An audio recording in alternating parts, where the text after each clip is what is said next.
2 سال پہلے یہاں پہ آرٹس کونسل کراچی میں اردو کانفرنس تھی اور ایک سیشن ہوا تھا اور میں اسی جگہ پہ بیٹھا تھا اور میرے ساتھ آسمہ شرازی تھی. وہ سوال کر رہی تھی, میں جواب دے رہا تھا اور ہمارے سامنے کراؤڈ بیٹھا تھا, ہماری باتیں سن کے وہ نعرے لگا رہا تھا. اور اس کے بعد پھر 2 سال مجھے نہیں بلایا گیا. تو اس کا ذرا خیال رکھیں کہ میں اگلے سال بھی آنا چاہتا ہوں. ٹھیک ہے. تو یہ میں نے آپ کو بات اس لیے بتائی ہے کہ پاکستان میں ہر دور جو ہے اس میں تاریکی تھی, خواہ وہ جمہوری دور تھا, خواہ وہ امریت کا دور تھا. اب پچھلا دور ہے وہ جمہوری دور تھا, لیکن پچھلے دور میں آپ دیکھیں, آرٹس کونسل والوں سے پوچھیں, ان کا تو کوئی قصور نہیں ہے نا, یہ تو ایک سرکاری ادارہ ہے, تو یہ تو آپ کو اور مجھے بلا لیتے ہیں, پھر آپ ایسے سوال کرتی ہیں, میں ایسے جواب دیتا ہوں کہ پھر 2 سال ہمیں نہیں بلایا جاتا. لیکن اس کے باوجود آپ یہ دیکھیں کہ یہاں پہ فاضل جمیلی صاحب بیٹھے ہیں, کراچی پریس کلب کے پریزیڈنٹ ہیں. پاکستان میں کراچی پریس کلب جیسے ادارے موجود ہیں, یہ آرٹس کونسل جیسے ادارے موجود ہیں. ہر تاریخ دور میں یہ جو ادارے ہیں انہوں نے کوئی نہ کوئی امید کی اور جمہوریت کی شمع جلائی رکھی. اور یہ جو امید ہے یہ آپ کو یہاں جو لوگ بیٹھے ہوئے ہیں ان کے چہروں پر بھی نظر آ رہی ہے. پاکستان میں جو تاریک ترین ادوار تھے وہ ادوار تھے جب پاکستان میں جمہوریت نہیں تھی. اور آپ نے سنا ہوگا, ہم سب بہت تواتر کے ساتھ ایک فقرہ دہراتے رہتے ہیں. سہیل وڑائچ صاحب یہاں موجود ہے, یہ فقرہ بہت دفعہ دہرا چکے ہیں کہ بہترین آمریت جو ہے, بہترین ڈکٹیٹرشپ جو ہے, وہ اس کے حق میں بہت سے لوگ بات کرتے ہیں کہ جی پاکستان میں جو ایوب خان کا دور تھا یہ بڑا بہترین تھا, بڑی ترقی ہوئی. لیکن ہم لوگ یہ کہتے ہیں کہ بدترین جمہوریت جو ہے وہ بہترین آمریت سے بہتر ہوتی ہے. تو پاکستان میں جب بھی آمریت آئی, پاکستان میں ظلم کا اور انسانی حقوق کی خلاف ورزیوں کا دور گرم ہوا. آپ دیکھ لیں کہ ایوب خان کے دور میں جو نفرتیں اس کراچی شہر میں بوئی گئی, انہوں نے کراچی کے لوگ جو ہیں وہ محترمہ فاطمہ جناح کے ساتھ تھے. الیکشن میں دھاندلی سے فاطمہ جناح کو ہرا دیا گیا, اس شہر کے لوگوں پہ گولی چلی, اور اس گولی چلنے کے بعد جو فساد شروع ہوا وہ فساد آج تک چل رہا ہے. اور اس میں جو پاکستان کی جو مظلوم اقوام تھی وہ فاطمہ جناح کے ساتھ تھے, اور جو ظالم طبقہ تھا وہ ایوب خان کے ساتھ تھا. تو میں سمجھتا ہوں کہ وہ نقطۂ آغاز تھا جب جنوری 1965 میں جو صدارتی الیکشن ہوا تھا, تو آپ نے مادر ملت کو, قوم کی ماں کو, پاکستانی فوج کا ایک جرنیل جو اس ملک پر حکومت کر رہا تھا, اس نے مادر ملت کو, قوم کی ماں کو دھاندلی کر کے شکست دی. ایوب خان جیت گیا, پاکستان ہار گیا. تو وہ ایک انتہائی سیاہ ترین دور تھا, اور اسی دور میں جو نفرتیں پیدا ہوئیں اس سے بعد میں ملک کا ایک حصہ آپ سے علیحدہ ہو گیا. اور اس کے بعد اسی دور میں بلوچستان میں ظلم و ستم کا آغاز ہوا, اور اس کے بعد جنرل ضیاء الحق کا دور آیا تو سندھ میں ایک بہت بڑا جو ظلم ہے اس کے دور کا آغاز ہوا. اور اسی دور میں آپ دیکھ لیں کہ سیاچن کی چوٹیاں بھی چلی گئیں. تو آپ دیکھیں کہ ملک فیروز خان نون جو ہے وہ ایک بڑا کمزور پرائم منسٹر تھا, لیکن اس کے دور میں ستمبر 1958 گوادر پاکستان کا حصہ بنا.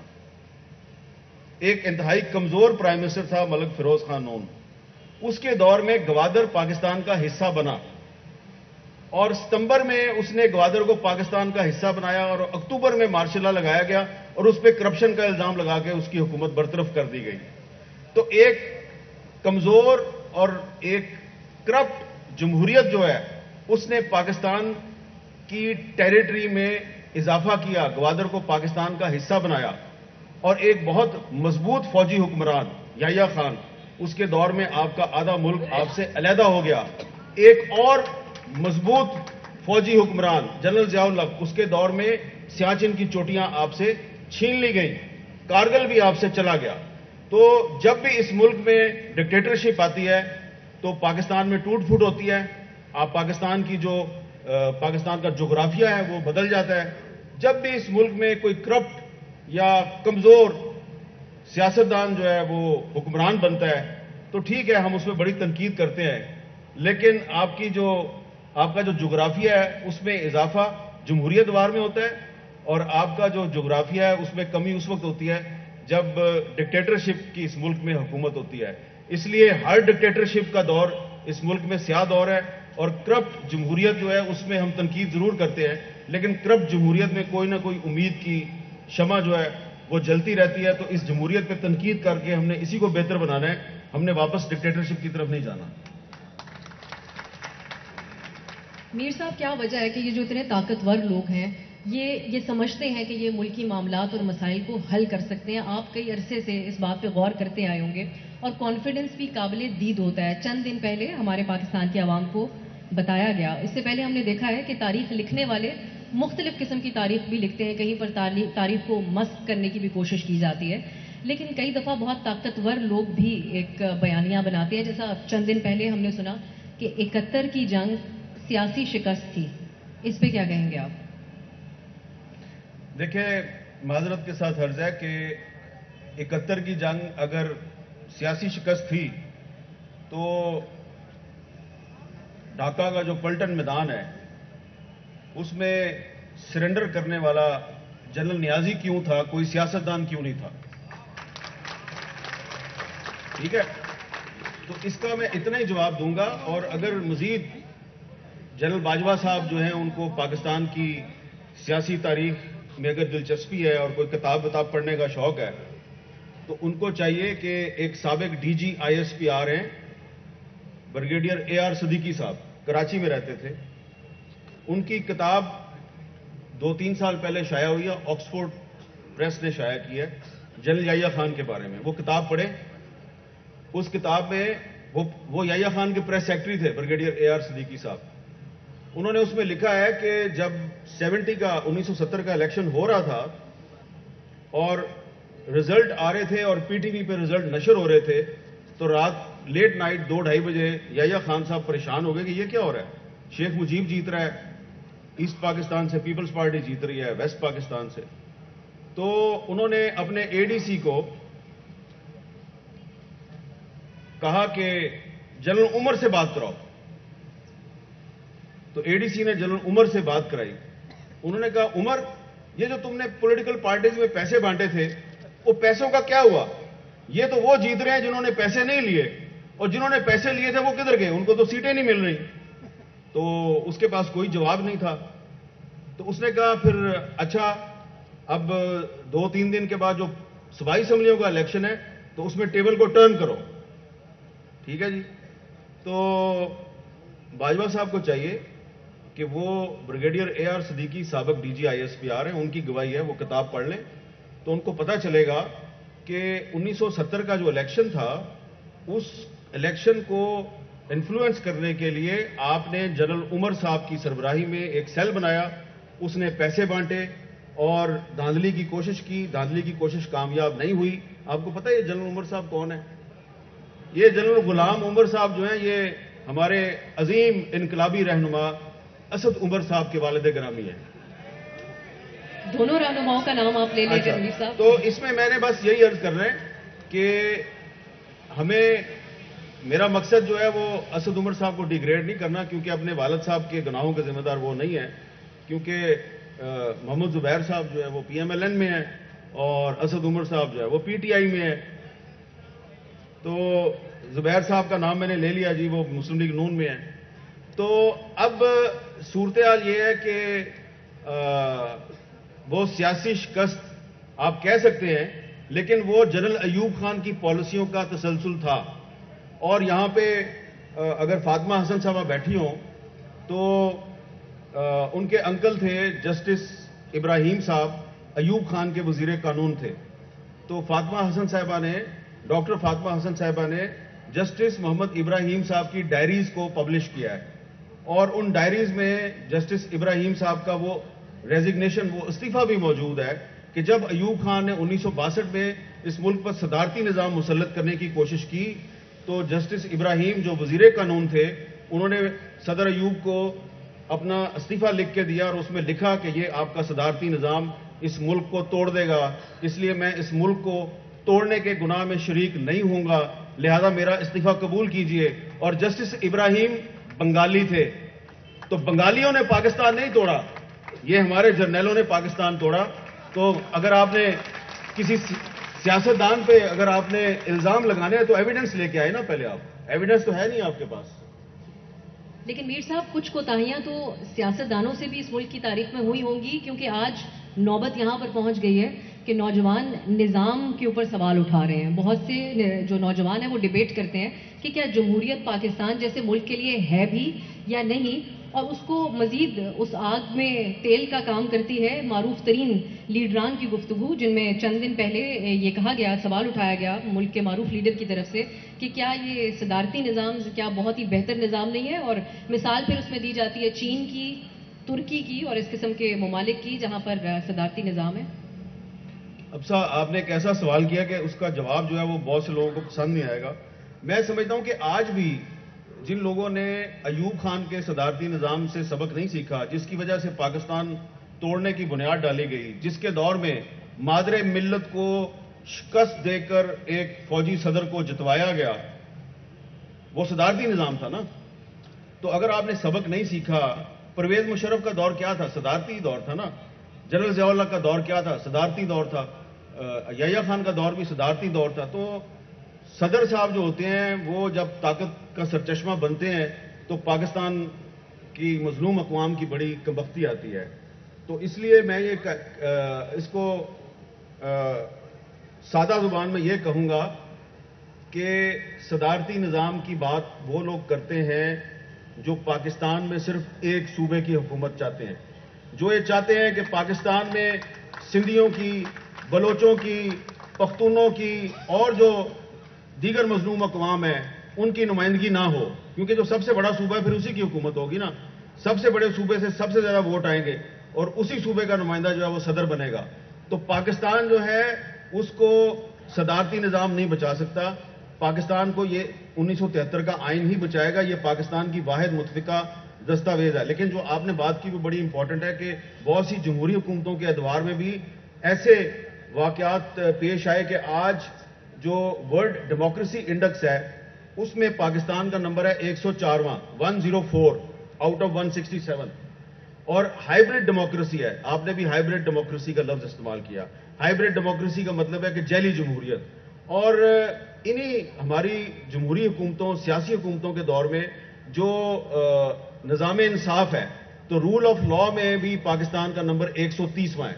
ہم بہت نیچے ہیں, جبکہ انڈیا جو ہے وہ بہت اوپر ہے. آزادی صحافت میں پاکستان کا نمبر جو ہے وہ 157 ہے, 157 نمبر ہے ہمارا. ہم ہر معاملے میں نیچے ہیں اور یہ جمہوری ادوار میں ہے. اگر میں ایک مثال دینا چاہتا ہوں, کسی کو میں اوفینڈ نہیں کرنا چاہتا.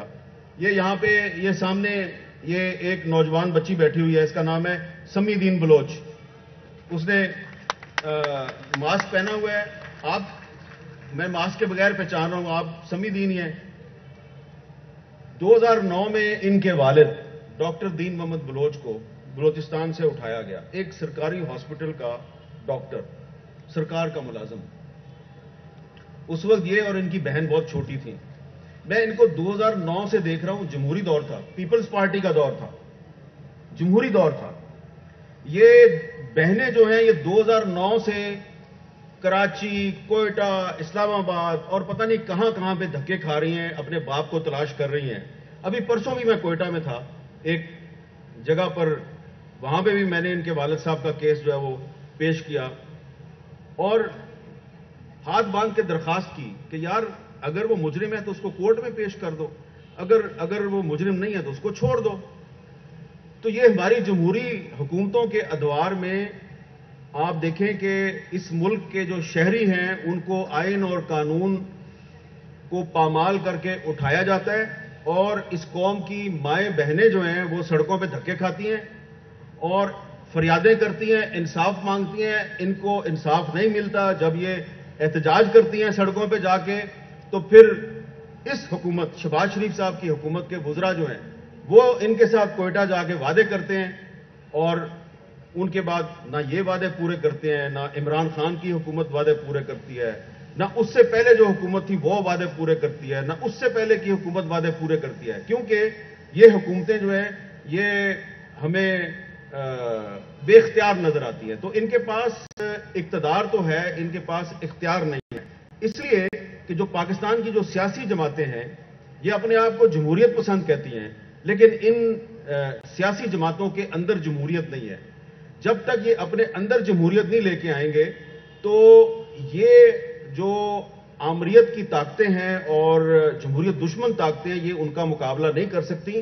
اور جب ان کے پاس طاقت نہیں ہوگی تو اس قوم کی مائیں, بہنیں, بیٹیاں یہ سب جو ہیں وہ سڑکوں پہ دھکے کھاتی رہیں گی اور انصاف کے لیے فریادیں کرتی رہیں گی. اور جو بات میں نے پرسوں کوئٹہ میں کہی تھی وہ میں آج دوبارہ کہتا ہوں کہ ٹھیک ہے, ہم لوگ ڈکٹیٹرشپ پہ ہمیشہ تنقید کرتے ہیں اور آئندہ بھی اگر ڈکٹیٹرشپ آئی تو ہم اس کے خلاف لڑیں گے, لیکن یہ جو ہماری سیاسی حکومتیں ہیں ان سے گزارش ہے کہ ایک چیز پہ ضرور غور کریں کہ اگر پاکستان کی مظلوم اقوام کی مائیں اور بہنیں سڑکوں پر ریاست کو بد دعائیں دیں گی تو اس ریاست میں کبھی چین نہیں آئے گا. اس ریاست میں اسی وقت چین آئے گا جب یہاں پہ آئین اور قانون کی حکمرانی ہوگی.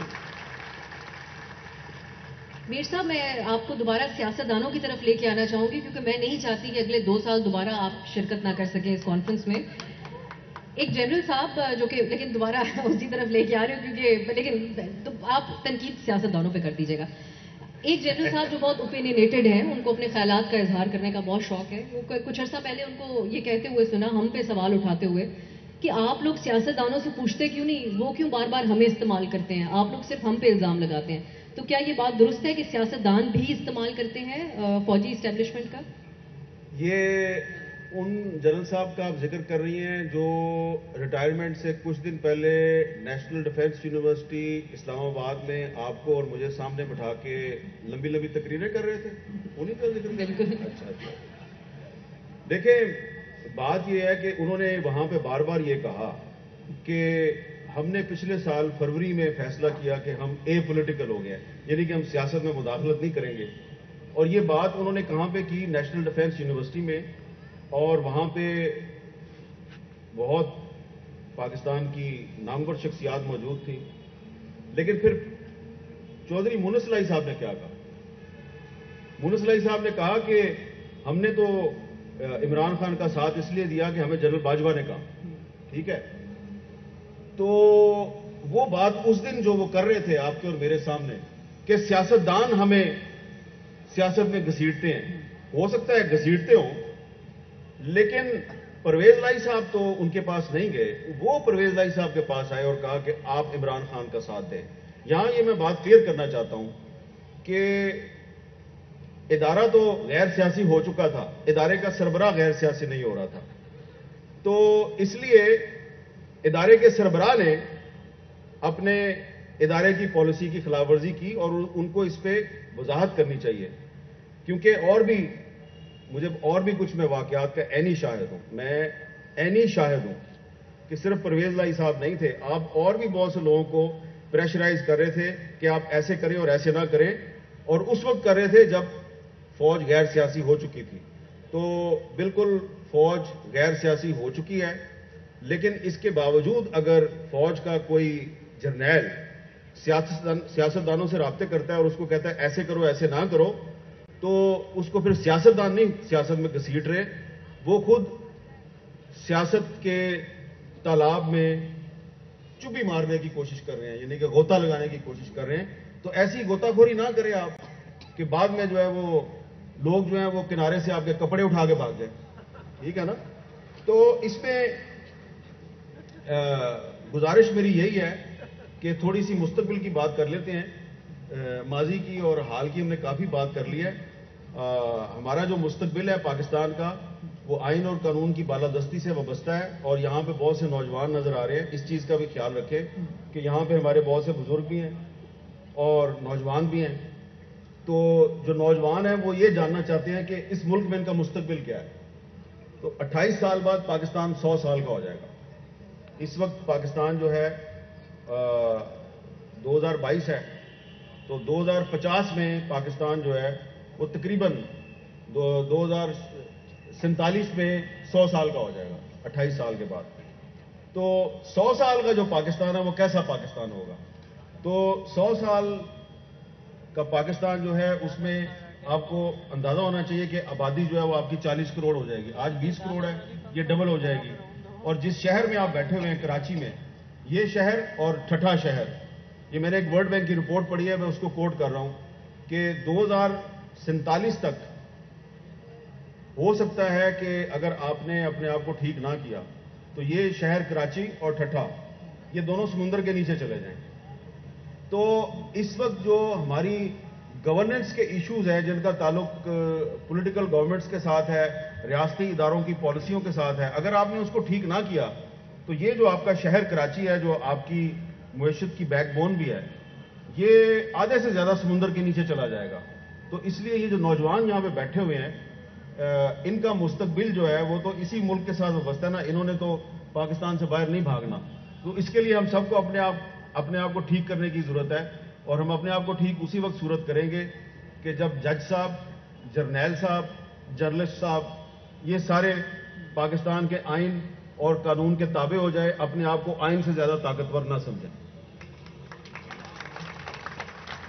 میر صاحب, ان نوجوانوں کو یہ بھی بتائیے کہ اکثر ہم سے سوال کیا جاتا ہے کہ آپ لوگ کہتے ہیں میڈیا پہ پابندیاں ہیں, اور آپ لوگ وہی ایک تقریر ہے جو آپ لوگ ریپیٹ کرتے رہتے ہیں, حالانکہ ہر بات کہی جا رہی ہوتی ہے. اب اگر ہم حقیقتاً دیکھیں تو یوٹیوب پہ اس دور میں یہ جو بھی ایک تقرری ہونی تھی اس کے بارے میں کیا کچھ نہیں کہا گیا, اور اس کا کچھ نہ کچھ ہمیں اثر ٹی وی کے الیکٹرانک میڈیا کے پروگرامز کے اوپر بھی ہمیں نظر آیا.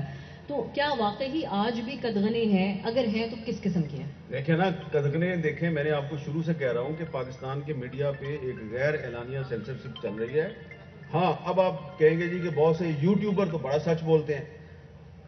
بولتے ہوں گے, سچ ضرور بولتے ہوں گے, لیکن مجھے بتائیے نا کہ کسی یوٹیوبر نے آپ کو وہ بات کیوں نہیں بتائی جو آخر میں آپ کو چودھری مونس لائی نے بتائی. اور جب مجھے وہ میرا بھائی ہے شاہزب خانزادہ یا عبداللہ سلطان اور میرے بہت سے ساتھی جو ہیں وہ کھینچ کے بلاتے تھے کہ بھئی یہ بتاؤ وہ بتاؤ, میں کہتا تھا بھائی مجھے نہ بلاؤ, میں نے اگر بتا دیا تو میرے ساتھ ساتھ آپ پر بھی پابندی لگ جائے گی. تو ایک دن میں نے تھوڑی سی بات بتائی, میں نے بتایا کہ یہ جو کہا جا رہا ہے کہ جناب اسٹیبلشمنٹ کی مدد سے تحریک عدم اعتماد لائی گئی ہے, تو اگر یہ بات درست ہے, یہ آن دی ریکارڈ ہے, یہ میں نے شاہزب کے پروگرام میں بھی کہی اور عبداللہ سلطان کا جو مارننگ شو ہے جیو پاکستان اس میں بھی کہی. تو میں نے کہا کہ اگر ایسی بات ہے تو جو بلوچستان عوامی پارٹی ہے BAP, اس کے لیڈروں کو بلا کے یہ کیوں کہا گیا کہ آپ نے عمران خان کا ساتھ نہیں چھوڑنا. تو جب انہوں نے کہا جی کہ سائیں آپ نے تو کہا تھا کہ آپ غیر سیاسی ہو گئے ہیں اور ہم اپنا فیصلہ کرنے میں آزاد ہیں, تو ہم نے تو پریس کانفرنس کر کے تو شہباز شریف صاحب کی حمایت کا اعلان کر دیا ہے, تو کل ہم نے یہ اعلان کیا ہے, آج آپ ہمیں بلا کے کہہ رہے ہیں کہ آپ عمران خان کے خلاف تحریک عدم اعتماد سے پیچھے ہٹ جائیں, تو ہماری لوگوں کی نظروں میں کیا عزت رہ جائے گی. تو انہوں نے کہا نہیں, یہ تو آپ کو کرنا ہے. تو جب یہ تھوڑی سی میں نے بات بتائی تو پھر وہی ہوا, مجھے کہا گیا کہ ہاں ٹھیک ہے, آئندہ سے نہ ہم آپ کو سوال پوچھیں گے نہ آپ جواب دیا کریں. تو بہت لمبی میں آپ کو اور بہت سی مثالیں دے سکتا ہوں. بالکل بھی پاکستان کا جو الیکٹرانک میڈیا ہے اور اخبارات ہیں, آپ وہاں پہ پورا سچ نہیں بول سکتے. اور یہ میں آپ کو اب بات بتا کے کوئی بہادری کا مظاہرہ نہیں کر رہا, یہ میں اپنی شرمندگی جو ہے وہ آپ کے سامنے لا رہا ہوں. ہم شرمندہ ہیں کہ جب ہم سچ نہیں بولتے تو بھی برے, اور اگر سچ بول دیں تو بھی برے. اگر سچ بول دیں تو غدار, سچ نہ بولیں تو محب وطن. تو اس لیے مجبور ہو کے اب میں نے اپنے آپ کو غداروں کی فہرست میں شامل کر لیا کہ بھائی میں غدار ہی ٹھیک ہوں, کم از کم غدار تھوڑا سا سچ تو بول سکتا ہے. اور کیونکہ جنرل ایوب خان نے بھی محترمہ فاطمہ جناب پہ غداری کا الزام لگایا تھا, تو کیونکہ مادر ملت غدار تھی تو پھر حامد میر بھی غدار, اور یہاں پہ بیٹھے ہوئے آپ سب لوگ بھی غدار. تمغے کی طرح غداری کے خطاب کو آپ سجاتے ہیں. میں میر صاحب, لیکن اس بات کو غیر سیاسی پولیٹیکل ہونے والی بات, یہ بہت سے لوگ اسی میں زیادہ انٹرسٹڈ ہوں گے. کنکلوڈ کرنے کے لیے میں یہ جاننا چاہوں گی کہ کیا سیاستدانوں کو بھی تھوڑا فیسیلیٹیٹ کرنا ہوگا غیر سیاسی رہنے کے لیے, اداروں کو اپنے سیاستدان بھی اپنے جذبات کو سنبھال کے رکھیں اور ادھر چھیڑم چھاڑی نہ کریں تاکہ غیر سیاسی سے نکل کے سیاسی نہ ہونا پڑے. سیدھی بات ہے, میں بار بار ریپیٹ کر رہا ہوں, ایک ہی بات بار بار ریپیٹ کر رہا ہوں میں نے ابھی آپ کو یہ بچی جو بیٹھی ہوئی ہے اس کی مثال دی. اس کے باپ کے ساتھ جو ہوا ہے, آج دیکھیں نا 15-16 سال ہو گئے ہیں, اس کا باپ نہیں آیا اس کے پاس. یہ پاکستان کے آئین کے آرٹیکل 10 کی خلاف ورزی ہے. آرٹیکل 10 کہتا ہے کہ جب آپ کسی کو اٹھاتے ہیں تو 24 گھنٹے کے اندر آپ نے اس کو مجسٹریٹ کے سامنے پیش کرنا ہے. ٹھیک ہے, یہ آرٹیکل 10 کی خلاف ورزی ہے. اسی طرح ایک اور مثال آپ کو دوں کہ یہ عالمی اردو کانفرنس ہے. عالمی اردو کانفرنس, میں کراچی آرٹس کونسل کو, احمد شاہ صاحب کو, ان کے کولیگز کو مبارکباد پیش کرتا ہوں کہ آپ نے بڑی ایک کامیاب کانفرنس کا انعقاد کیا اردو کے نام پہ. لیکن آئین پاکستان کی دفعہ 251 پڑھیں, 251, اردو نہ صرف پاکستان کی قومی زبان ہے بلکہ آپ کو اسے پاکستان کی قومی زبان بنانا ہے. اور آرٹیکل 251 کی جو سب کلاس 2 ہے وہ یہ کہتی ہے کہ تمام جو علاقائی اور صوبائی زبانیں ہیں, اگر کوئی صوبائی اسمبلی ان کو آفیشیل زبان بناتی ہے تو آپ اس کو بھی آفیشیل زبان کے طور پہ قبول کریں گے. تو اردو کو اور جو باقی صوبائی زبانیں ہیں ان کو آپ کے آئین نے قومی زبانوں کا درجہ دیا ہے. اور سپریم کورٹ آف پاکستان نے 2015 میں حکم دیا حکومت پاکستان کو کہ آپ فوری طور پہ آرٹیکل 251 کی پابندی کرتے ہوئے سپریم کورٹس میں تمام جو سرکاری ادارے ہیں ان کی جو آفیشیل لینگویج ہے اس کو اردو کر دیں. سپریم کورٹ نے کہا, کشور نعید صاحبہ اور نور الہدا شاہ صاحبہ, سپریم کورٹ کا 2015 کا فیصلہ ہے کہ آئندہ سے سپریم کورٹ کے تمام فیصلے اردو زبان میں لکھے جائیں گے اور جاری کیے جائیں گے. لیکن سپریم کورٹ آف پاکستان آج بھی اپنے فیصلے کی خود خلاف ورزی کر رہی ہے, خود توہین عدالت کی مرتکب ہو رہی ہے اور اپنا کوئی فیصلہ اردو میں جاری نہیں کرتی. آپ پاکستان کے آئین کے آرٹیکل 251 کی بھی خلاف ورزی کر رہے ہیں, سپریم کورٹ کے 2015 کے فیصلے کی بھی خلاف ورزی کر رہے ہیں, آپ انسانی حقوق کی بھی خلاف ورزی کر رہے ہیں, آپ جمہوری اقدار کی بھی خلاف ورزی کر رہے ہیں.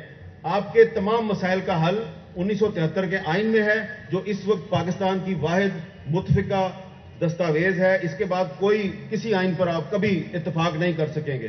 یہ میں آپ کو لکھ کے دینے کے لیے تیار ہوں. تو اس آئین میں جو لکھ دیا گیا ہے اس پر آپ عمل درآمد کریں. یہاں پہ جو نوجوان بیٹھے ہیں ان کا مستقبل جو ہے یہ بھی محفوظ ہو جائے گا اور پاکستان کا مستقبل بھی محفوظ ہو جائے گا. اگر آپ کے ججوں نے, جرنیلوں نے, جرنلسٹوں نے, پارلیمنٹ نے اگر اس آئین کی پابندی نہیں کرنی تو پاکستان کبھی ترقی نہیں کر سکتا. میر صاحب کچھ صحافت کے معیار کے حوالے سے ضرور کہیے گا, کیونکہ تنقید جو ہے وہ اکراس دا بورڈ ہوتی ہے, وہ شخصیات کے حوالے سے نہیں ہوتی ہے. اور ایک دور آج بھی ہے, اگر حال کی بات کریں, بہت سے صحافی ہیں جو کہتے ہیں کہ وہ زیر عتاب ہیں, کچھ کو ملک سے جانا بھی پڑا اور کچھ کا شکوہ جو ہے وہ ہمیں نظر آتا ہے ان کے اوپر FIRs جو کٹتی ہیں اس کے سلسلے میں. آپ سمجھتے ہیں کہ آج بھی قدغن ہے, اور اگر ہے تو اتنی ہی سیریس, اتنی ہی سنجیدہ ہے جتنی ماضی میں تھی؟ اس حوالے سے کیا کہیں گے؟ اور میر صاحب جو صحافت کا معیار ہے اس میں کتنا کردار ہمارا اپنا خود کا صحافیوں کا ہے کہ لوگوں کا اعتبار ہٹا اور اب جتنے منہ اتنی باتیں والا حساب بھی ہو گیا؟ بہت سارے لوگ ہیں وہ سوشل میڈیا پہ, یوٹیوب کے ذریعے بات چیت کرتے ہیں اور اس کے بعد جو ٹرولنگ ہے, جو سچ بولتے ہیں, جو لوگ وہ بات کرتے ہیں جو طاقتور حلقے نہیں سننا چاہتے, ان کی ٹرولنگ ہوتی ہے. اور ہمیں ایک ایسا ماحول بھی نظر آتا ہے جہاں پر شخصیت پرستی ہوتی ہے, وہ صحافیوں کی شخصیت پرستی بھی ہونے لگی ہے. پہلے تو سیاسی لیڈران کی ہوا کرتی تھی, اب ہم دیکھتے ہیں اسٹیج پر, سیاسی جلسوں کے اسٹیج پر بلایا جاتا ہے, ان کے لیے بڑی تالیاں بجائی جاتی ہیں کچھ صحافتی لوگوں کے لیے. تو آپ سمجھتے ہیں کہ آپ ان لوگوں کو صحافی سمجھتے ہیں, اور کیا آپ سمجھتے ہیں کہ ہمیں ڈیفائن کرنے کی ضرورت ہے کہ اصل صحافی کون ہے تاکہ لوگوں کا ہمارے پیشے سے اعتبار نہ ہٹ جائے؟ اب آپ نے ایک سوال میں بہت سے سوال اکٹھے کر دیے ہیں, تو میں سب سوالوں کا جواب نہیں دیتا. میں اس کا آپ کے بہت سے سوالوں کا ایک چھوٹا سا جواب یہ دیتا ہوں کہ دیکھیں, پاکستان میں تو صحافت آزاد نہیں ہے. اگر صحافت آزاد ہوتی تو ارشد شریف پاکستان سے نہیں بھاگتا, پاکستان چھوڑ کے نہیں جاتا. اگر صحافت آزاد ہوتی تو ارشد شریف کو کینیا میں قتل نہ کیا جاتا. اگر پاکستان ایک آزاد ملک ہوتا تو کریمہ بلوچ کو کینیڈا میں قتل نہ کیا جاتا. اگر پاکستان آزاد ملک ہوتا تو ساجد بلوچ کو سویڈن میں قتل نہ کیا جاتا. اور اگر پاکستان میں انصاف اور قانون کی حکمرانی ہوتی تو اس وقت جو ہزاروں افراد پاکستان میں لاپتہ ہیں ان کی مائیں بہنیں سڑکوں پہ دھکے نہ کھا رہی ہوتی. نہ صحافت آزاد ہے، نہ پاکستان کا معاشرہ آزاد ہے، نہ آپ کی پارلیمنٹ آزاد ہے. آپ کا معاشرہ اس وقت آزاد ہوگا جب پاکستان کی پارلیمنٹ اور جوڈیشری آزاد ہوگی اور جب میڈیا آزاد ہوگا. تو اگر پاکستان میں آپ کو صحافت میں لگ رہا ہے کہ ڈیٹیریوریشن آ رہی ہے، انحطاط آ رہا ہے، تو یہ آپ کو معاشرے کے ہر طبقے میں نظر آئے گا. لیکن مجھے تھوڑی سی امید یہ ہے کہ دیکھیں یہاں پہ جو اتنی بڑی تعداد میں نوجوان ہیں اور بزرگ بھی بیٹھے ہیں یہاں پہ، تو یہ سب لوگ آپ کی اور میری باتیں سن رہے ہیں. حالانکہ ہم اس قابل تو نہیں ہیں کہ ہماری باتیں سارے لوگ سنیں، لیکن یہ کسی امید میں آئے ہیں نا، اور ہر قسم کی بات سن رہے ہیں. اور جب ہم اپنے آپ کو غدار کہتے ہیں تو یہ تالیاں بجاتے ہیں. تو اس کا مطلب ہے کہ پاکستان کا مستقبل روشن ہے. پاکستان کے لوگ جو ہیں وہ اختلاف رائے کی آزادی جو ہے اس پہ یقین رکھتے ہیں. پاکستان کے لوگ جمہوریت پہ یقین رکھتے ہیں. پاکستان ایک جمہوریت پسند تحریک کی پیداوار ہے. قائد اعظم محمد علی جناح ایک جمہوریت پسند، آئین پسند سیاستدان تھے. تو اگر ہم قائد اعظم کے راستے پہ چلیں گے تو اس پاکستان میں بلوچستان کو بھی اس کے حقوق ملیں گے، سندھ کو بھی ملیں گے، خیبر پختونخوا کو بھی ملیں گے، پنجاب کو بھی ملیں گے، کشمیر اور گلگت بلتستان کو بھی ملیں گے، اور صحافیوں کو بھی ان کے حقوق ملیں گے. لیکن اگر آپ قائد اعظم کے راستے پہ نہیں چلیں گے تو پھر آپ اور میں اسی طرح جدوجہد تو ہم جاری رکھیں گے. باز نہیں آنا ہم نے اپنی باتیں کرتے رہنا ہے اور مایوسی کا شکار نہیں ہونا. میر صاحب، لاپتہ افراد کی جو آپ بات کر رہے ہیں، ہم آپ کے کریئر کو فالو کرتے ہیں تو اس میں سب سے زیادہ آپ نے اس موضوع کے اوپر بات کی اس وقت میں جب مشکل تھا یہ کہنا، اور دیگر جو صحافی اس بارے میں بات کرتے رہے ان کے لیے بھی جو مشکلات بنی، کہیں جانے کی صورت میں نظر آئیں، جن کا میر صاحب نے ابھی حوالہ بھی دیا، اور کئی کے لیے کام کرنا مشکل ہو گیا اس کے بعد. لیکن اور مشکلات آپ کے لیے جو بنی اس کا بھی پورا ملک واقف ہے. میں یہ چاہوں گی کہ آپ ایک تو یہ بتائیں کہ آپ کا جو اوور آل سفر رہا صحافت میں، اس میں سب سے زیادہ مشکل جس کا اگر آپ نے ماضی میں کبھی ذکر نہ کیا ہو، خاص طور پہ آج کے اس موقع کی مناسبت سے اگر آپ بات کریں، کون ایسا موقع رہا یا کون سا ایسا موضوع رہا جو سب سے زیادہ مشکل رہا؟ کیا وہ لاپتہ افراد کے حوالے سے بات کرنا ہی ایک ایسا موضوع تھا؟ اور دوسری بات اسی میں اگر اپنے جواب میں آپ کہیے کہ جو اب سول سوسائٹی ہے اور جو صحافی ہیں، یہ ان کو معلوم ہے کہ ان کی جان بھی خطرے میں ہو جاتی ہے، لیکن کس طریقے سے وہ اپنا رول پلے کر سکتے ہیں اور اپنی جان کی حفاظت کو یقینی بناتے ہوئے؟ کیا کوئی شعر و شاعری میں بات کی جائے، کارٹون بنا کے بات کی جائے، یا سیدھے اپنے الفاظ رکھ دیے جائیں؟ آپ کے سوال کا جو آخری حصہ میں اس کا جواب پہلے دوں گا. دیکھیں، پہلی بات تو یہ ہے کہ جب آج سے کچھ سال پہلے مجھے لوگ کہتے تھے جو نوجوان کہ جی ہم صحافی بننا چاہتے ہیں، تو میں کہتا تھا بالکل بنے. اور کیسا پیشہ صحافت؟ میں کہتا تھا ضرور صحافت میں آئیں. پھر آہستہ آہستہ کچھ ایسے واقعات پیش آئے کہ مجھے یہ محسوس ہوا کہ میں غلط مشورہ دے رہا ہوں. تو اب میں یہ کہتا ہوں کہ اگر آپ پرسکون زندگی گزارنا چاہتے ہیں تو کبھی صحافی نہ بنیں. ہاں، اگر آپ پاگل ہیں اور آپ ناانصافی کے خلاف جنگ لڑنا چاہتے ہیں اور جان ہتھیلی پہ رکھ کے جدوجہد کرنا چاہتے ہیں تو پھر آپ صحافی ضرور بن جائیں. ٹھیک ہے؟ تو صحافت صرف صحافت نہیں بلکہ سیاست بھی پاکستان میں بڑی مشکل ہے. یہاں پہ میں بہت سے ادیبوں کو دیکھیں، سہیل بنائی صاحب بیٹھے ہیں، ان کی کتاب جو ہے وہ آئی، ابھی بات ہو رہی تھی پچھلے سیشن میں، یہ کمپنی نہیں چلے گی. تو بڑی زیادتی ہوئی. ان کی کتاب جو ہے اس کے پبلشر کو تنگ کیا گیا، ان کے ادارے کو تنگ کیا گیا، کہا گیا جی تصویر بدل دو. تو میں نے ایک مثال دی نا، جو میرے سامنے لوگ بیٹھے ہوئے ہیں، میں تو انہی کی مثالیں دوں گا نا. تو کس طرح میں کہہ دوں کہ صحافت پاکستان میں ایک بڑا پروکار اور بڑا باعزت پیشہ ہے؟ یہاں پہ تو میں کہتا ہوں کہ مردوں کو چھوڑ دیں، آپ بھی ایک عورت ہیں اور ایک صحافی بھی ہیں ساتھ میں. پاکستان میں ایسا ماحول جان بوجھ کے بنایا جا رہا ہے کہ جو نوجوان لڑکیاں ہیں، نوجوان فیمیل جرنلسٹ، وہ آگے نہ جائیں اور ان کو ڈسکریج کیا جاتا ہے اور ان کو پیچھے کی طرف دھکیلنے کی کوشش ہوتی ہے. حالانکہ میں اخبار کا ایڈیٹر بھی رہا ہوں، میں نے ٹی وی چینل جو ہے اس کی لانچنگ سے لے کے اب تک میرا اس میں کردار رہا ہے. میں سمجھتا ہوں کہ مردوں کی نسبت پاکستان کی جو خواتین ہیں وہ زیادہ اچھی صحافی ہوتی ہیں. اور ایک خاتون جب آپ کے نیوز روم میں آ جاتی ہے نا، صرف ایک خاتون، تو آپ کے پورے نیوز روم کا ماحول ٹھیک ہو جاتا ہے. میں نے ایک دفعہ ایک نوجوان صحافی تھی، میں نے اس کو کرائم رپورٹر بنا دیا، کیونکہ خواتین سے کرائم کی بیٹ نہیں لی جاتی.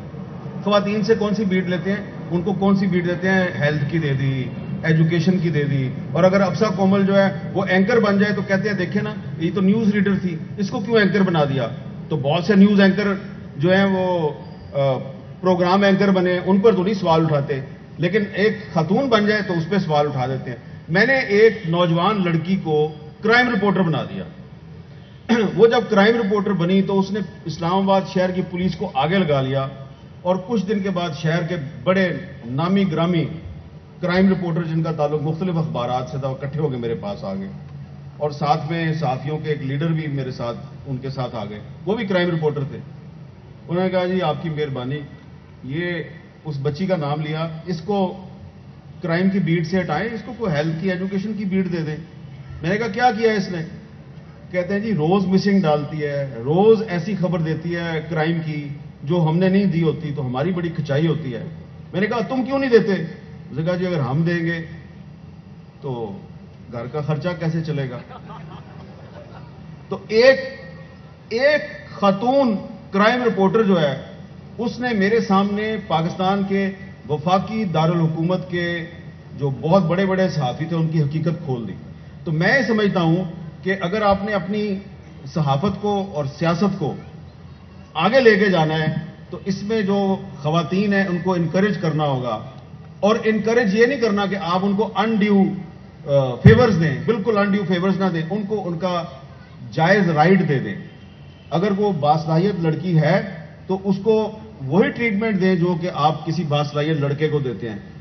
لڑکیاں آگے جائیں گی, خواتین آگے جائیں گی تو آپ کی سیاست بھی آگے جائے گی, آپ کی صحافت بھی آگے جائے گی. اس میں میر صاحب آپ نے ترجمانی کی ہے ہم تمام خواتین صحافیوں کی, اور میں خود اس چیز سے گزرتی ہوں, اور آسمہ شرازی صاحبہ سے زیادہ کس نے برداشت کیا یہ رویہ, اور ہمارے لیے مشعل راہ بنی اور ہمیں حوصلہ دیا کہ کام کو جاری رکھا جائے. بہت سے حوالوں سے ہمارے اوپر تنقید ہوتی ہے, اور جب تک میں خبریں پڑھا کرتی تھی, میں ضرور یہاں پہ جو حاضرین ہیں ان سے شیئر کرنا چاہوں گی, بہت سے لوگ جو اس وقت, کیونکہ ان باکس جو ہوتا ہے سوشل میڈیا کا اس پہ پرانے میسیجز بھی رہ جاتے ہیں, اور بہت سے لوگ بھول جاتے ہیں کہ ہم پرانے میسیج بھی پڑھتے ہیں. تو جو بڑے فین ہوا کرتے تھے کہ آپ کا انداز بیان بڑا اچھا ہے, آپ جیو پہ خبریں بڑی اچھی پڑھتی ہیں, وہ گالیاں دیتے ہیں, اور گالیاں ایسی کہ جن کا میں بس اس کی تفصیل میں بھی نہیں جانا چاہتی. اور ہم جیسے بہت سے لوگوں کے لیے مشکل ہوتا ہے کیونکہ بچپن سے جو ہماری پرورش ہوئی اس میں عام طور پہ گالیاں چلتے ہوئے دیکھی نہیں ہم نے اپنے آس پاس. تو واقعی ایک بہت مشکل دور تھا, ہے ابھی بھی ہے, اور میں سمجھتی ہوں ہمیں اپنے سماجی رویوں کے اوپر بہت غور کرنے کی ضرورت ہے. عام طور پہ بہت سارے فالوورز والے لوگ بھی وہ کامنٹس پڑھ رہے ہوتے ہیں جو آپ ان کو بھیجتے ہیں. میر صاحب, مرد حضرات اپنے جذبات کے بارے میں بات نہیں کرتے. ہماری سوسائٹی میں یہ بھی بہت کہا جاتا ہے کہ لڑکے روتے نہیں ہیں, لیکن آپ نے جو دور دیکھے, اور آپ کی ماشاءاللہ فیملی بھی ہے, بچے بھی ہیں, آپ جو خاص کر جب بچے بڑے ہوئے, میں ضرور چاہوں گی اگر ایموشنل سائڈ بھی ہے اس کی آپ اس کو ضرور بیان کیجیے گا, کیونکہ اب یہ ٹیبوز بن چکے ہیں, یہ پرانی ہو گئی یہ باتیں. کیا ایسا آپ کو محسوس ہوا کہ بچوں کے لیے ہراسمنٹ کا ایک سامان بن رہا ہے, آپ تو برداشت کرتے ہی آئے, اور فیملی کے لیے بھی؟ میر صاحب, اس کا عنوان ہے پاکستان آج اور کل, تو میرے خیال میں مایوسی بہت زیادہ ویسی ہی ہے, تو وے فارورڈ بتائیں اور اس کے حوالے سے بات کریں, میں سمجھتا ہوں بہت ضروری ہے. اس لیے کہ یہ جو ہزاروں کا مجمع یا پورے پاکستان میں ہم کرنے جا رہے ہیں, تو ہمیں جیسی بھی خراب حالات ہیں ان کو بتانا تو ہے کہ کل روشن ہوگی اور کیسے ہوگی. شکریہ. جی ہاں, تو اب آپ کو میں اس میں کچھ ایڈ کرنا چاہوں گی. میر صاحب سمجھ آ گئی نا شاہ صاحب کیوں آئے ہیں. میں شاہ صاحب کے سوال میں ایڈ کر دیتی ہوں. مستقبل کی بات کیجیے گا, آپ کی کیا ایکسپیکٹیشنز ہیں؟ میر صاحب, ہم ترقی یافتہ ممالک کو دیکھتے ہیں, وہاں پر اتنی فینسی باتیں ہوتی ہے. جب ہم ٹی وی ٹاک شوز دیکھتے ہیں انٹرنیشنل, جانور کیسا محسوس کرتے ہیں اس کے بارے میں قانون سازی کی جائے. یہ خواتین جن کو ہمارے ہاں جانوروں کی طرح سلوک کیا جاتا ہے, ان کے احساسات کیا ہیں, اور اس کے علاوہ باقی دیگر آپ سب جانتے ہیں کہ بات کہاں تک پہنچ گئی ہے. کبھی آپ سمجھتے ہیں کہ ہمارے ہاں بھی باتیں یہاں تک جائیں گی تقرریوں سے, اور نیا سب سے طاقتور میں ایک بات بار بار کہہ رہا ہوں, بار بار ریپیٹ کر رہا ہوں, اسی میں پاکستان کا جو مستقبل ہے اس کا راز جو ہے اسی میں مضمر ہے کہ اگر آپ آئین اور قانون کی پابندی کریں گے, یہ ایک بڑی زبردست ڈاکومنٹ ہے آپ کا جو 1973 کا آئین ہے, اس میں اس کو بہتر بنائیں, لیکن اس سے جان چھڑانے کی کوشش نہ کریں.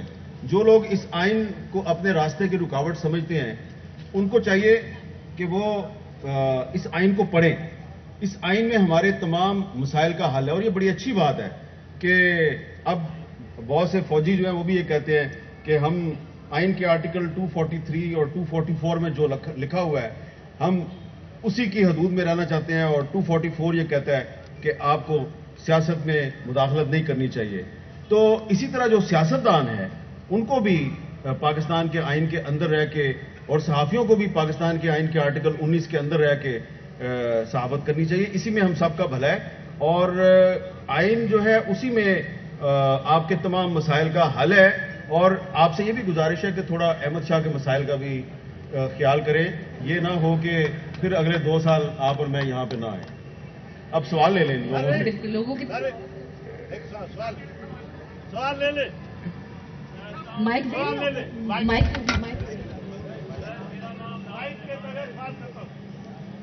آپ ذرا نوجوان سر, نوجوان پہلے نوجوان.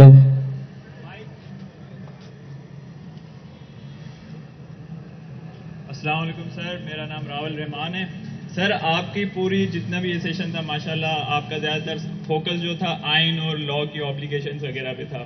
میرا سوال یہ کہ آپ کیا سمجھتے ہیں اپنے پورے تجربے میں کہ اس وقت یہ جتنی بھی عوام بیٹھی ہوئی ہے ان میں سے آئین کے بارے میں کتنی اویئرنیس ہے انہیں؟ دیکھیں میرے پیارے بھائی, کنٹینیو سر, اس میں ایک سیکنڈ. سپریم کورٹ کی جو لیگل ایجوکیشن کے حوالے سے ججمنٹ تھی جس میں انہوں نے بارڈ لگایا کہ 100 سے زیادہ ایڈمیشن نہیں ہو سکتے, تو اس میں خود ہی وہ ججمنٹ میں کہتے ہیں کہ رائٹ ٹو جسٹس کا مطلب صرف یہ نہیں ہے کہ آپ کو انصاف ملے, آپ انصاف کے بارے میں تعلیم بھی حاصل کریں. تو 100 کا بارڈ لگانے کے بعد باقی اسٹوڈنٹس کا جو آپ نے جو سوال جو ہے نا آپ نے کہا ہے کہ ان لوگوں کو آئین کا کتنا پتہ ہے. ٹھیک ہے, یہاں پہ بہت سے جرنلسٹ بیٹھے ہوئے ہیں, ان کی تمام زندگی آئین اور قانون کی بالادستی کے لیے جدوجہد میں گزر گئی ہے. میں نے کراچی پریس کلب کا سب سے پہلے ذکر کیا, اس کا پریزیڈنٹ ادھر بیٹھا ہوا ہے. ٹھیک ہے, اور کراچی پریس کلب کی ایک پوری تاریخ ہے. یہاں پہ بہت سی پولیٹیکل پارٹیز کے ورکر بیٹھے ہوئے ہیں. ایک میری بات یاد رکھنا, پاکستان کے عوام کو کبھی بیوقوف مت سمجھنا. پاکستان کے عوام جو ہے نا وہ آکسفورڈ اور ہارورڈ یونیورسٹی کے ایجوکیٹڈ سیاستدانوں سے زیادہ سمجھدار ہیں. اور جو علم ہوتا ہے نا, علم اور بصیرت, یہ غیر ملکی یونیورسٹیوں کی ڈگریوں سے نہیں آتی. ایک عام آدمی جو ان پڑھ ہے, جو اپنا نام نہیں لکھ سکتا, اس سے بھی کبھی آپ بات کریں نا دور دراز علاقوں میں جا کے, تو وہ بھی آپ کے ساتھ بڑی بڑی عقل کی اور فہم کی باتیں کرتا ہے. ایک سپیرا جو بین بجاتا ہے, ایک ڈھول والا جو ڈھول بجاتا ہے, کسی مزار پہ ناچ رہا ہوتا ہے, اس سے بھی جب آپ بات کریں گے وہ بھی آپ کو بڑی عقل کی باتیں بتائے گا.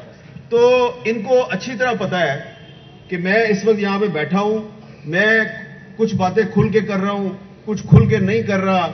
تو جو میں کھل کے کر رہا ہوں وہ تو ان کو سمجھ آ ہی رہی ہیں, جو میں کھل کے نہیں نہ کر رہا وہ بھی ان کو سمجھ آ رہی ہے کہ کھل کے نہیں کر رہا. ان کو یہ بھی پتا ہے کہ کھل کے کیوں نہیں کر رہا, یہ بھی پتا ہے.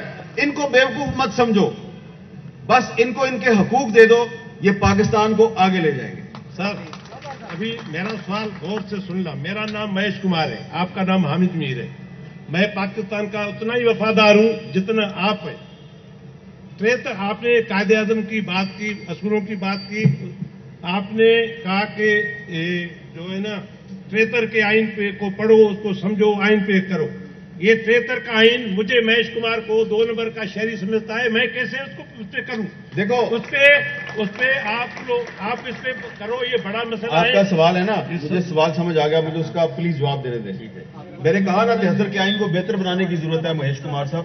ٹھیک ہے نا, یہ میں نے کیوں کہا, اس لیے, اور میں نے یہ بھی کہا کہ ہم اسی وقت پاکستان کو آگے لے کے جائیں گے جب پاکستان قائد اعظم کا پاکستان بنے گا. یہ میں کیوں کہتا ہوں, جب قائد اعظم زندہ تھے, نوجوانوں سن لو, تو قائد اعظم نے پاکستان کا جو پہلا وزیر قانون بنایا تھا اس کا نام تھا جوگندر ناتھ منڈل, ہندو تھا, اور اس کے پاس صرف لا منسٹری نہیں تھی, کشمیر افیئرز کی منسٹری بھی اس کے پاس تھی.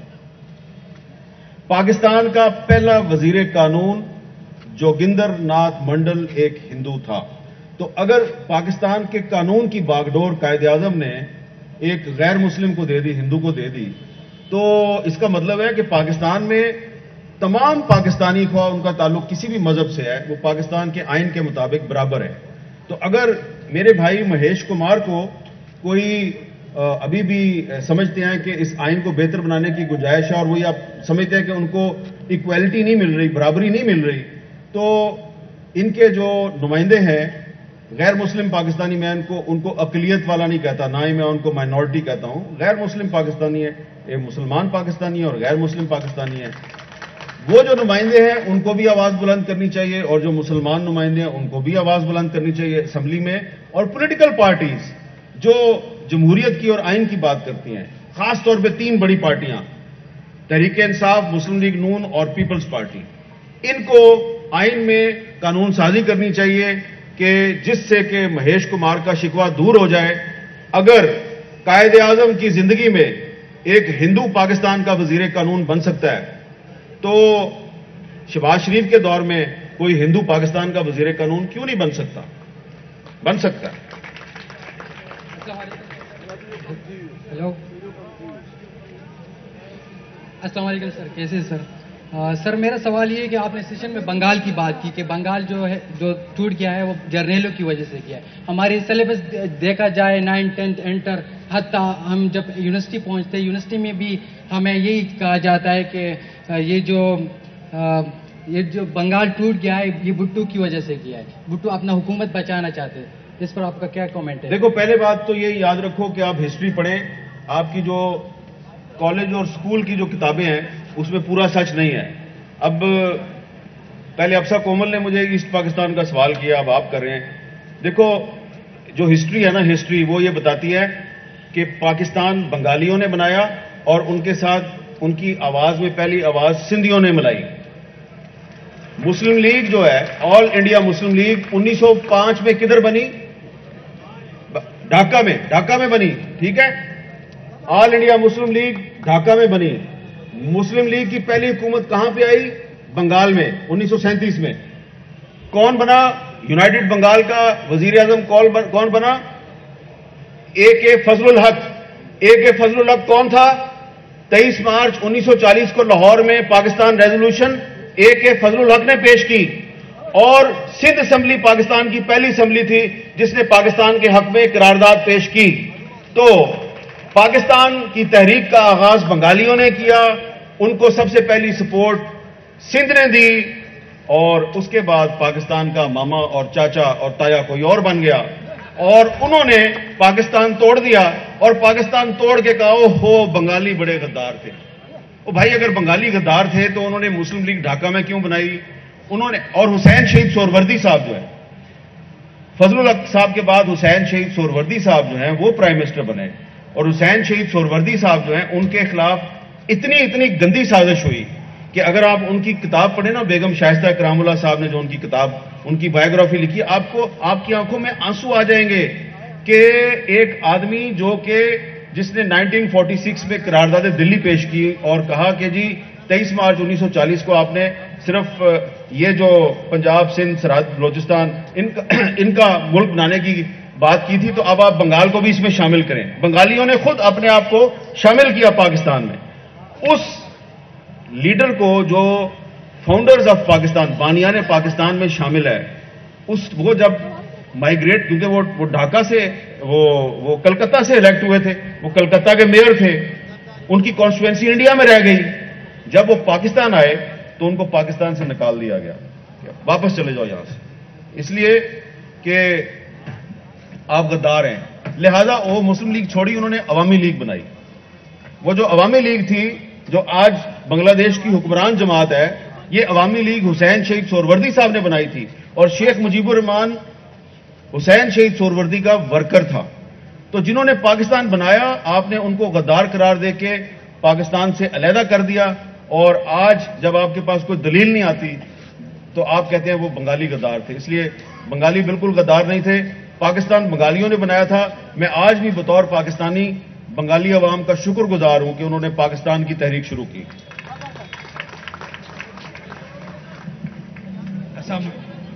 ہیلو، سوال مختصر رکھیے گا پلیز۔ ایک منٹ، یہ آپ نے اچھا سوال کیا ہے۔ میں سوال ایک منٹ بیٹا بھائی، وہ بھی ایک اچھا سوال ہے، میں بتا دیتا ہوں۔ دیکھیں نا، ابھی ہم بات کر رہے تھے پولیٹیکل پارٹیز کی، تو علی وزیر پاکستان کی قومی اسمبلی کا ایک الیکٹڈ ممبر ہے. جب وزیر اعظم شہباز شریف صاحب کو اس کے ووٹ کی ضرورت ہوتی ہے، اس کو کراچی کی جیل سے نکال کے اسلام آباد لے جایا جاتا ہے، ووٹ ڈلوایا جاتا ہے، پھر واپس جیل میں بند کر دیا جاتا ہے. لیکن بجٹ سیشن میں جب قومی اسمبلی کا اسپیکر اس کا پروڈکشن آرڈر جاری کرتا ہے تو اس کو اسلام آباد نہیں لے جایا جاتا. سپریم کورٹ نے تمام کیسوں میں اس کی ضمانت کر دی، سندھ ہائی کورٹ نے تمام کیسوں میں اس کی ضمانت کر دی. جب تمام کیسوں میں ضمانت ہو گئی تو اچانک خیبر پختونخوا میں ان پر ایک اور کیس درج ہوتا ہے، اور اچانک سندھ میں پیپلز پارٹی کی حکومت کو یاد آتا ہے کہ خیبر پختونخوا میں ایک مقدمہ قائم ہو گیا، تو ہوم ڈپارٹمنٹ جو ہے سندھ کا، وہ کہتے ہیں ہم نے اس کو ریلیز نہیں کرنا. تو علی وزیر کے مسئلے پہ سندھ کی پیپلز پارٹی کی حکومت اور خیبر پختونخوا میں پی ٹی آئی کی حکومت ایک پیج پہ ہے. آپ نے جو کہہ دیا کافی ہے، لیکن علی وزیر کا جیل میں ہونا پاکستان میں جمہوریت کے منہ پر ایک زناٹے دار تماچا ہے، زناٹے دار تماچا.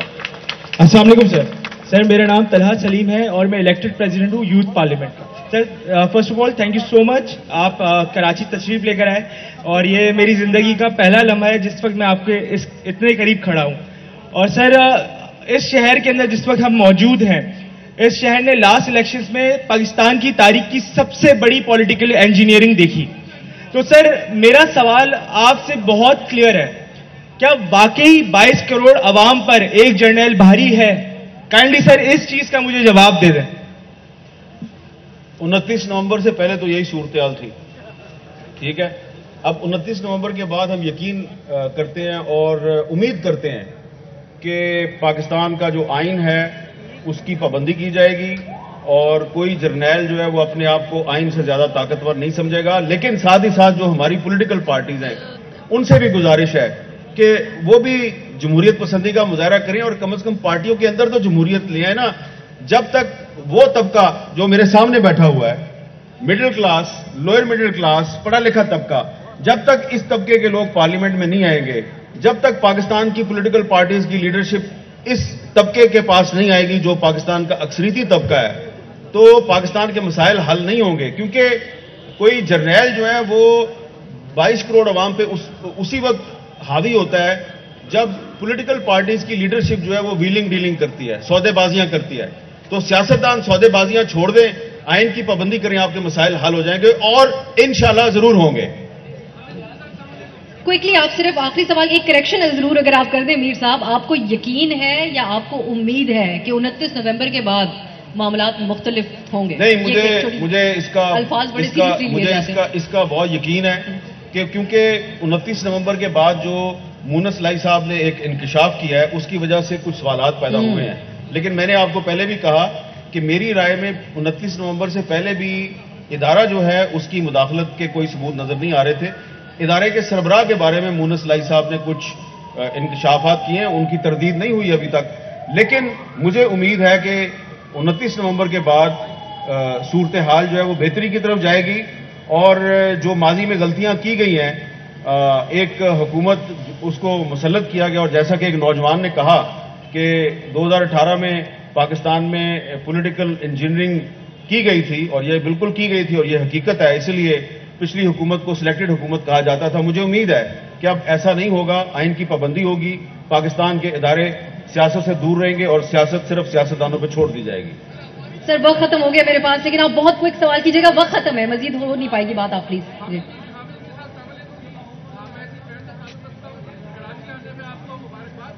سوال میرا یہ ہے کہ آپ نے کہا کہ فوج 29 نومبر کے بعد سیاست سے علیحدہ ہو چکی ہے.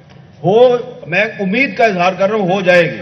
آپ کی امید سے سوال لے لیتا ہوں کہ اگر پورے پاکستان سے فوج علیحدہ ہونے کی امید ہے تو کیا کراچی شہر کی سب سے بڑی سیاسی جماعت جو ایک شخص سے وابستہ ہے، جس سے پچھلے 8 سال سے میڈیا پر پابندی، تقریر تحریر پر پابندی، آپ کے آئین کے آرٹیکل 17 سے لے کر 26 تک، جس میں freedom of speech, freedom of expression, freedom of writing سب پہ اہمیت ہے کہ وہ پابندی معافی کے بعد ہٹائی جا سکتی ہے. ایک جانب عمران خان صاحب اداروں کے سربراہان کا نام لے